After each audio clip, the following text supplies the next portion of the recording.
अस्सलाम वालेकुम नाज़रीन, माया सनागुल तांडीसरिया हो न्यू मेरान न्यूज़ रुकयूं ता खबरन डा खबर शामिल कई पिया झंडो मरी रिपोर्ट नौकाफ मरी जी नादरा ऑफिस झंडो मरी एट प्यारो लुंड जे इंचार्ज आकिब ख्वाजा कोर्ट जे कागज़न के उछलाए छड़िया।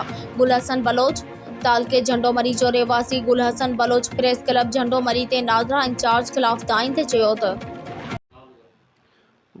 आऊं ॻोठ मोहम्मद मुराद बलोच जो रहवासी आहियां ऐं उतां मुराद बलोच ॻोठ खां आयो यूनियन काउंसिल मीराबाद तालको झंडो मरी खां आयल आऊं आयुसि त बे फार्म ठाहिण नादरा प्यारलुंड में।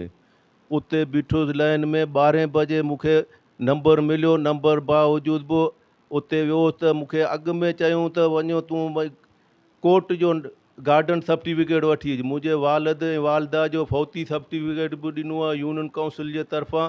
तंहिं हूंदे बि मूं गार्डन सर्टिफिकेट वकील करे उतां कोर्ट जो आंदो आहे त नादरा में आउं दाख़िल थियो त ऑफिसर ख्वाजे साहब मुंहिंजे मुंहं में वञी कागज़ हयां त हीअ मूंखे असां छा कयूं। तंहिं हूंदे बि 2 महीना असांजी रिज़ल्ट कंदासीं हिननि जी कागज़नि जी।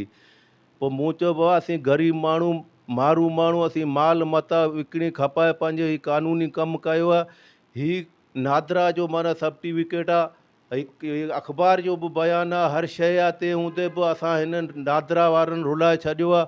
असांजी अपील आहे त आला ऑफिसर खे हिननि जे मथां कानूनी कार्रवाई कई वञे, असां मिसकिननि जो कमु कयो वञे।